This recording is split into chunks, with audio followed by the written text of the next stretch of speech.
Hello folks, welcome to Outdoors with Bud. I'm your host, Bud Fields.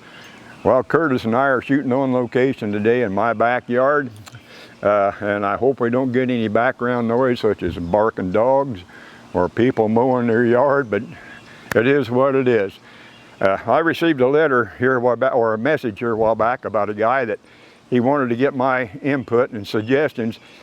He lives in Kokomo in town. He's in a housing addition. He wanted to know what was the best way, or if I got any recommendations or suggestions of what he can do to set up an archery range in his backyard to where he can get out and shoot his bow. Well, I live in Galveston here. I live in a housing addition. But as you can see behind me, I've got an open field behind me. Now, there's corn growing this year. There's nobody at all behind me. Now, this gentleman didn't say if he had neighbors in his backyard or not, but it's just kind of natural that if any of your neighbors see you shooting a bow and arrow, is this guy talking about safety? And when we first moved here in 1972, one of the smartest things I'd done when we had our home built, I had it built on the south side of the street, mainly because I saw that field behind my house, and I thought, well, even though they told us there was only going to be 7 houses in this housing addition, there was a street just north of us that come up and made a T. But I had it in my mind, if I lived on the north side of the street, if they decided to take that street and extend it on down a block or two, that I would have trouble shooting my bow. So I decided to build on the south side. That was the smartest thing I ever done, probably, because we've been here since 1972. Nobody's built behind us yet. But the main thing you want to do when you're getting ready to set up an archery range in your yard is safety. Like I say, it's just natural for the people to see you shooting a bow and get concerned for their kids. Now, what I would recommend, if you have an open field behind you, you can set your target bales up. When I first started shooting archery back in the 1960s, we were using 3 straw bales or 3 hay bales. We set them long ways. We stacked one on top of the other till it was 3 high, and that made a pretty good size arrow backstop. We took a couple fence posts and put them on the sides, then attached those bales to where the bale would not fall over with your arrows in them, in the bales, and that would break your arrows and destroy them. But that was way back before they had compound bows, and the crossbows were around, but they was not very popular. But what I would recommend, if you want to use straw bales, and you can get those off a lot of farm people, if you want to go that route, you can still shoot into these straw bales. What I would recommend, though, is after you shoot into that bale enough, it's going to start loosening up, and the arrow can go pretty deep penetration or even go through it. That way, if you've got a house in the backyard there, you know, that's going to be a safety concern. What I would recommend, if you want to go to the straw bale or the hay bale, my wife used to have these pretty thick oval braided rugs that were all about 1 inch thick. Well, when she would decide she wanted to change and put different colors, I would take those old rugs and put behind those bales. That would stop the arrow penetration from going all the way through. Well, then I had a buddy that worked at a shop, and they had conveyor belting, and when they would replace a conveyor belt, he would cut up pieces of that old conveyor, and we would put that behind the straw bales. And I don't think at that time that a crossbow would even penetrate and go all the way through there. But the main thing you want to do is to stop that arrow. Now, another thing I was going to mention too, and I'm going to have a topic about the different type of targets that's available, and what I would recommend is always consider the safety aspect. If you do have neighbors directly behind you, what can you do? Well, I've got an old shed over here that we're preparing to tear down probably within the next 3 to 4 weeks and put a new shed up. If you don't have any place to shoot, you can always put your target butt or target bales in front of that old shed. That way, if you do miss it, which that can happen, your arrows will strike that old building, and like I say, if anything happened to this building, it's not going to hurt anything because we're going to tear it down anyway. But at least that would stop your arrow from getting into the people's yard. And another thing on that same thing, we used to do a lot of exhibition shooting. We were conducting a shooting exhibition at the Kokomo Mall years ago. and we had some kids come in and they were talking to us about shooting bows and arrows. And the one kid asked me, how high in the air could I shoot an arrow? I don't know. And they said, well, this one kid, he had a good bow because he could pull it back and shoot an arrow higher than anybody else. You never want to do that, because what's going to happen? That arrow's going to go up only so far. It's going to turn around and it's going to start coming right straight back down.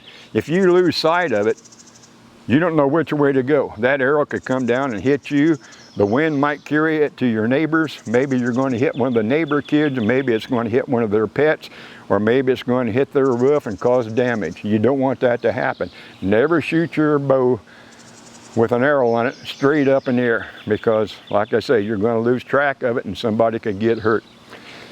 Now, if you're going to shoot competition archery, sometimes you can find like indoor archery ranges. If you're going to shoot like a crossbow, like what I do a lot, not very many indoor facilities will allow you to shoot a crossbow. You might have to look into finding a conservation club or something like the Isaac Walton, or some kind of an organization like that that's got an outdoor archery range that you can get out and shoot your crossbow.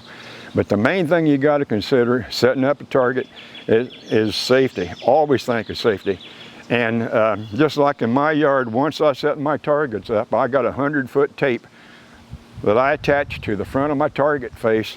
I laid it on the ground, and now I've got a little over a half an acre yard.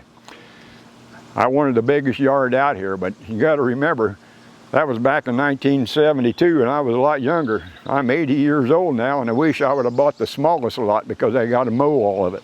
But I'm just joking with you there, folks. But what I would do, I would come out and I would mark 10 yards.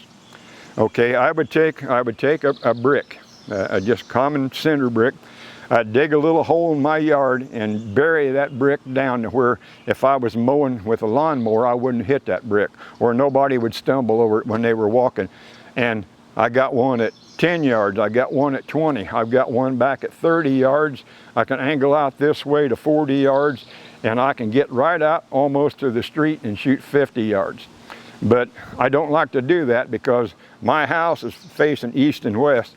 I don't want to be over here behind my house shooting and somebody come out the back door not realizing that I'm shooting, because there you go, that's going to be safety concern. And another thing, if worse comes to worse, you can always get a target such as these two down here that's portable. You can move them around. You can take it in, put it on your workbench, back your car into your driveway, out of the way, and shoot from your driveway into your garage. But there again, safety concern. There may be somebody coming from inside of your house out to the garage to the freezer, or to get something out of the garage, and here you are, you're out there shooting. If you're going to do something like that, make sure everybody knows that you're going to be out there shooting. And archery can be a lot of fun, and just because you see kids with rubber suction cups on the arrows and everything like that, you need to treat a crossbow, you need a compound bow or a recurve bow or a straight traditional bow with the same courage and respect that you would a high power rifle or a handgun, because it is capable of hurting somebody pretty badly. But that's kind of my suggestions. But like I say, if you want to get good at shooting archery, you got to, just like if you're struggling shooting free throws in basketball, you got to practice a lot. And if you've got a place like mine out here, I don't have to worry about if I miss that target or an arrow goes through it. I just got to go out there in the cornfield and find it. And trust me, in the years past, I've spent a lot of time. If you ever remember that movie or that show of Hee Haw, where they're in the cornfield sell loot, everybody thought I was auditioning for that job, because at the time I was sighting in a new bow and I didn't have my sights set. I had to go back there, and probably several hundred years from now, after I'm dead and gone, somebody's going to be out in that field and find a bunch of arrows and probably think it was where Custer's last stand took place. But folks, I hope I answered some of your questions. Anything else I can do to help you out, feel free to contact me. You can reach me on Facebook, or you can contact the Kokomo Lantern, and I'll be more than happy to help you out. I'll even come over and help you set your range up if you want to. I work pretty cheap, and I might even tell you a joke or two. So hey, thanks a lot for letting me come in your house today. I hope this information has been a little help to you. Thank God, and we'll see you later. Goodbye.